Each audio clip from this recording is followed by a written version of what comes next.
Okay, so Donald McRae has got a brilliant new book out. It's called In Sunshine or in Shadow, How Boxing Brought Hope into Troubles. And I'm delighted to say that Donald himself is with us in studio. As you can see, you're very welcome. Hello, and thank you for having me on. So, first of all, congratulations. It's a brilliant story, brilliantly written. A number of brilliant stories, I think it's fair to say, intertwined into one general theme about the ray of light that boxing brought to people during the Troubles. When did you first get interested in this theme? What was the thing that sparked your intrigue in the Troubles? I think I lived in South Africa under apartheid, and it was a time when we had no television because they thought the TV would be a tool of the communists. So kind of bizarre society I grew up in. But we would hear a lot about what was happening in places like Lebanon or Northern Ireland. And certainly at the time of Bobby Sands, who with 9 other prisoners starved himself to death, that was wall-to-wall news in South Africa.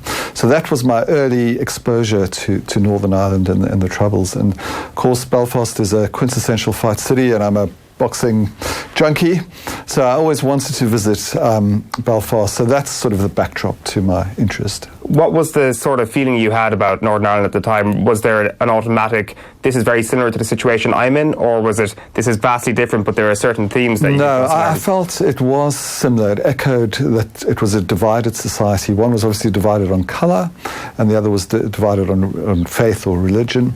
But of course I didn't have much intimate knowledge of Northern Ireland, and once I got there, and certainly once I began on this book, it was the human beings who captured me, and I soon stopped thinking about which side they were on. I just saw them as human beings, and they taught me that. Mm-hmm. Like when I opened this book, I expected to learn a lot about the Troubles via the stories of boxers, but it actually turns out I think I learned a lot more about boxing through the Troubles and the power of boxing, specifically this sport. Yeah. I'm not sure if that's something you'd agree with during the writing process. Yeah, definitely. And I think there's so many examples of how, unlike the politicians or the gunmen, the boxers gave an opportunity for the communities to come together. There was not much going on in Belfast at that time in terms of entertainment, no live gigs, not a lot of music at all. But boxing, a night of amateur boxing, would allow communities to come together, whereas most of the time they would be at war with each other. I found it quite bizarre that boxing is such a violent activity, and yet it had this peacemaking capacity. You know, you couldn't make it up. It's the great irony of it, and I do wonder if that is one of the reasons why it is this sport specifically that can do it. I think we can generalise sometimes and say sport in general has this great power, but maybe in the specific case of Northern Ireland at this era, boxing was the only thing that was able to do this. And I think the gunmen allowed boxing some latitude and allowed these fighting men to move from one no-go zone to another because they were besotted with boxing. They admired the hardness of the boxers because it is a violent sport. And I think they would not have given that latitude to, well, they certainly didn't give that latitude to any other sport. Because they can relate with the idea that you're in conflict, essentially. Absolutely, they saw themselves as soldiers and fighters, and so they had this immediate kinship with boxers. On the flip side of that, then, as boxers, it seemed to me all the examples you used in the book, there wasn't a single person that you spoke to or that you heard second-hand information about that went into the boxing ring or saw their end game as a mechanism to stoke sectarian tensions at any point. They were the antithesis of that, total opposites. And many of them suffered enormously. The book opens with a boxer called Charlie Nash, who was a famous boxer, amateur boxer in the 1970s. And unfortunately, he was one of 11 siblings, and the sibling he was closest to was called Willie Nash. And Willie was killed on Bloody Sunday. And of course, Charlie was absolutely devastated when this happened. And the IRA came to him a day later, asked him to join the movement, pick up a gun, and because he was the most famous man in their city, he would have a huge impact. But Charlie, despite being a fighter, is such a gentle soul, and he just said, no, I'm not doing that, because he said, what good will it do me or my family if we kill someone else and make another family suffer?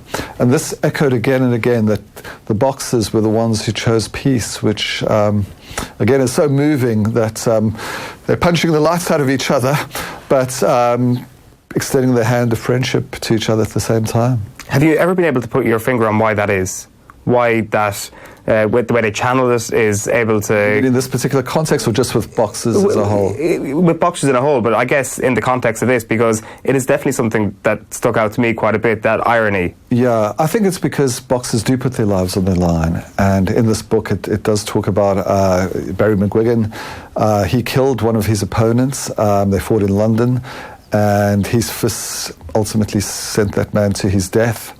So boxing forces fighters to face their fears and face the damage it can do to you. And I think if you've shared a fight with someone, this is what the fighters say to me, you have an immediate respect and a bond that lasts a lifetime. And I think especially in this context with Northern Ireland, when there was madness all about, there was kneecappings, there was bombings, people were being shot in the head. Boxing was this little oasis that enabled the fighters just to be themselves, and it didn't matter if they lived on the Shanker Road or the Falls Road. They were fighters, and they'd come together to fight, and then they would leave together as joint fighters. And one of the many anecdotes which stood out for me when I was working on the book is that in 1982 there was a fight between Davy Lama, who was a Protestant fighter, and Hugh Russell, who was a Catholic fighter.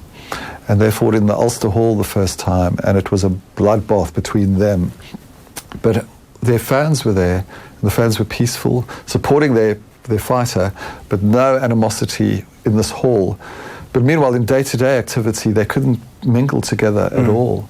And the fight ended, and Davy Lama, who just lost, he took the victor, Hugh, to hospital.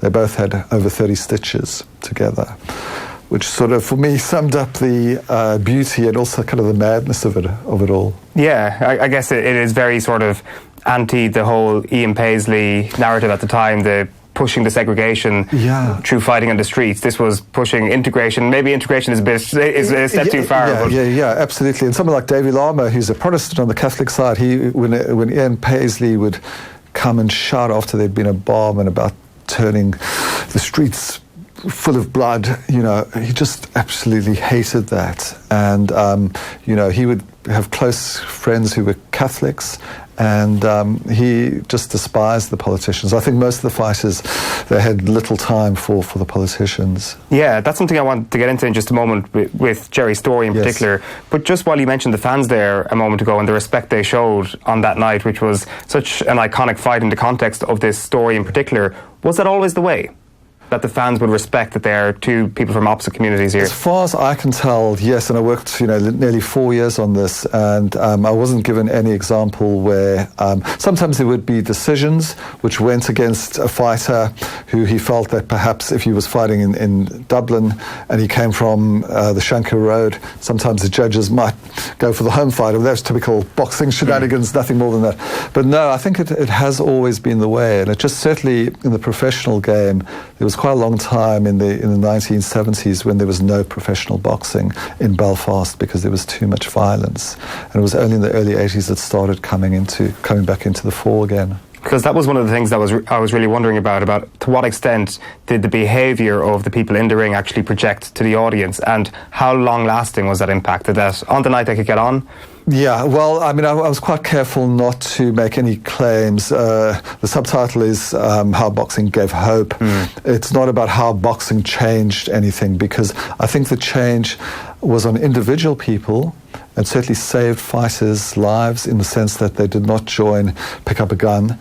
But I can't claim that it eased the troubles.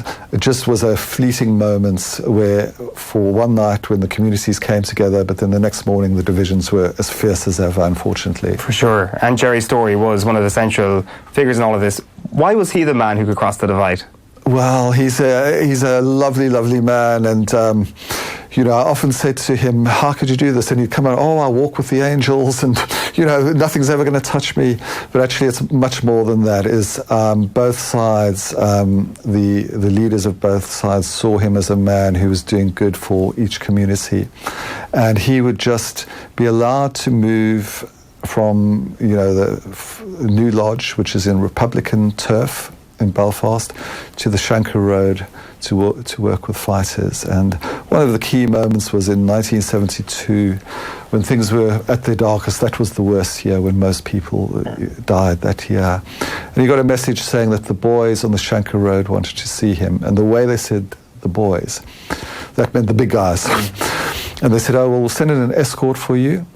And he said, no, I'll walk to the Shankill. I know it well. And so he walked to the Shankill on a Sunday night, not quite sure what the boys were going to say to him. The minders are waiting for him. They're taking him up the staircase. And when he gets in, there are 12 men waiting for him. He says, good evening, fellas. And eventually they say, we know what you're doing.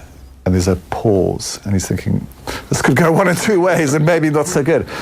But the next sentence was, and we like what you're doing. We want you to continue. Could you actually get your wee boxers from Catholic New Lodge to come fight on the Shankill Road, which is kind of a phenomenal thing. And he said to me, why could only boxing do this? Why couldn't other people see the logic and the decency of just coming together? So, he's an amazing person. That's obviously a rhetorical question. Did Gerry Storey himself have any answer to that himself? Why could boxing do this?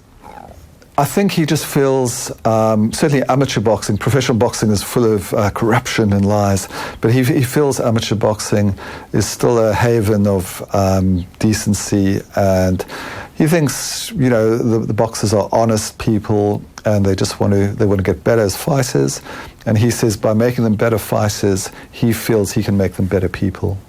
He must have been an extremely persuasive or an extremely trustworthy character. You spent a lot of time with him. You tell a great anecdote about the East Germans coming to Belfast to fight, and he had to work pretty hard to persuade everybody that things were going to be okay. Yeah. Given, especially when you're on the outside looking in, how paranoid you might have been. Paranoid is putting it way too strongly. Yeah. A reasoned decision to say we might not go to the city given the current state. How did Gerry Storey behave to be able to change those persuasions? It's a good question because, if we take that particular incident when West Germany came to fight Ireland on the Shankill Road. Now, Ireland are going to wear the green of Ireland with the shamrock on their vests.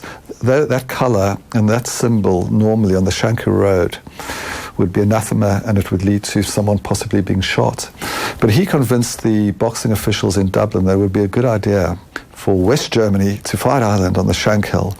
But just a couple of weeks or before the event was about to happen, there was the Le Mans bombing, where I think about 10 or 12 people died.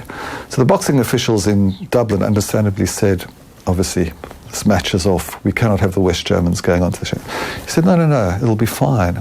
And they said, how do you know? He said, just believe me. All the leaders have said, it's going to be safe. The East Germans will be safe. My boys will be safe. There'll be no violence. I don't think he had any proof, but he just had this blind faith. And I think it was because he'd met the Loyalist Council and they had assured him that his work was valued by them. And that night went off so peacefully. And the British soldiers said afterwards they'd never known such a quiet night as the night West Germany fought Ireland on the Shankill Road. Could we have another one just to perpetuate the peace? So I think he just has this manner.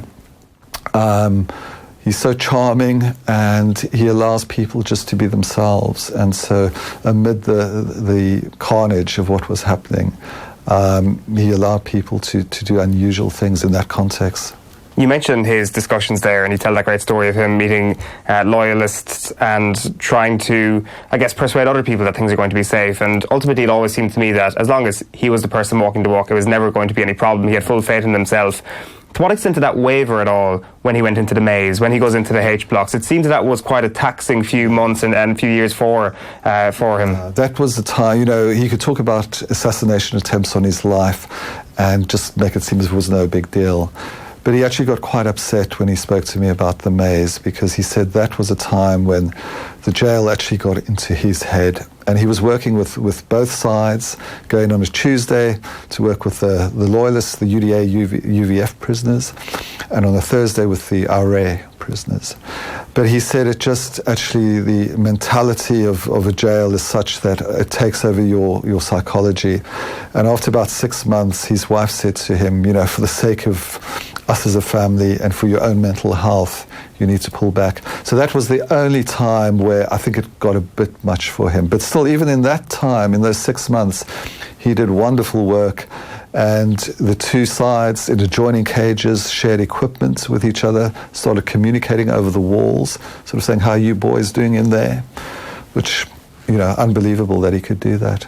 It kind of felt, though, at times he was almost a prisoner who went home every evening. Yeah, absolutely. Because he would see these young men and they're all in for life, and he would feel, what a waste. And I think it was that was the only time I think the sadness got to him, because he felt that these people had wasted their lives on a futile cause. But otherwise, he's such a positive, optimistic person. And ultimately, that's why he's brought into the maze in the first place, isn't it? Because the loyalists don't trust anybody else to actually bring them the happiness that boxing can bring them. It has to be Gerry, it has to be him and his methods. And what is so bizarre about that is that his family are steeped in the Republican movement, and his nephew was often was in the maze at the time for having, you know, done stuff for the IRA. But yet the loyalists still wanted him. He was handpicked by them because they knew he was the best boxing trainer and the most fair person in Belfast. And he said to me he would only have gone into the maze if he could have worked with both sides, which again says a lot about him. And it says a lot as well, I think, from my reading of it, about his methods, that he could almost teach discipline in a non-military way.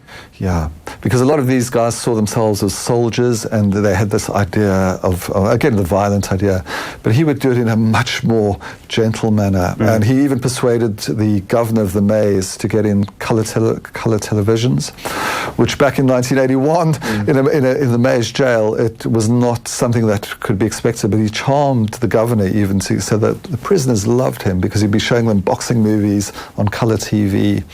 And there's so many other moments he shared with me which made me just think, what a special man. Yeah, and the training and the sport itself and the way they channel that, I don't think it was a channeling of anger, because, again, that could be a very one-dimensional pre-book reading of this all. It's like the Troubles inspired so many boxers because everybody was angry, everybody was furious with what they were going through. I don't think that was the case. No, he loves the science of boxing, and the art and science of boxing is that hit and not be hit. So he would teach them that, and he'd have what he called a sling, where the prisoners would sort of do exercises underneath it.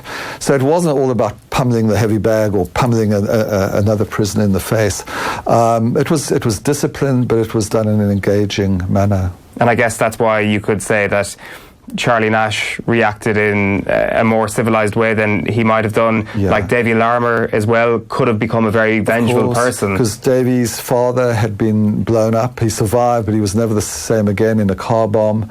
And one of the gunmen came over and said, Davy, we know who did this to your dad, and they can be blown away. And again, Davy said, but what good is that going to do for me or my dad? And why foist anguish onto another family? So all of them, just echoed this again and again. There were a number of attempts on Gerry Storey's life. Why was that? Did you ever get to the bottom of that? Yeah, he said to me that he knows that it wasn't officially ordered by any leaders, because the leaders believed that he was doing good work. But there would always be someone in the movements who would think, we don't like this peaceful message that this boxing trainer's. So they would sort of take it on their own whim to see if they could kill him. And it's significant that all the assassination attempts happened in the docks of Belfast, not out in public, because if it had been in public, the people attempting to kill him, they would have been bumped off. So they did it in anonymity in the docks, and they would plant bombs under his forklift truck, because he was a forklift guy. He'd move goods all over the docks, and he had a lot of luck that either he or colleagues of his saw the shape under the forklift.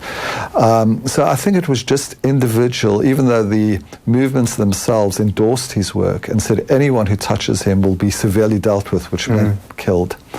There were just these individuals who clearly just did not like his peaceful message.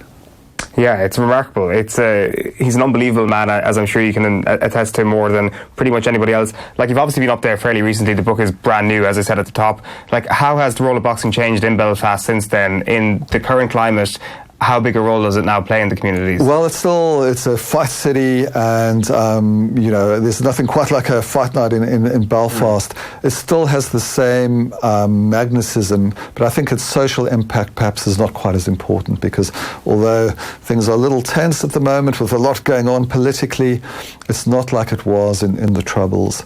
So I think it still has a lot of good, and the Holy Family Gym continues, and this 83-year-old man, he's there 5 nights a week, and you've got boys and now girls, sort of between the ages of 8 and 18, and he's working with them. And he still swears by the work he's doing, that it's maybe keeping them off drugs and out of gangs.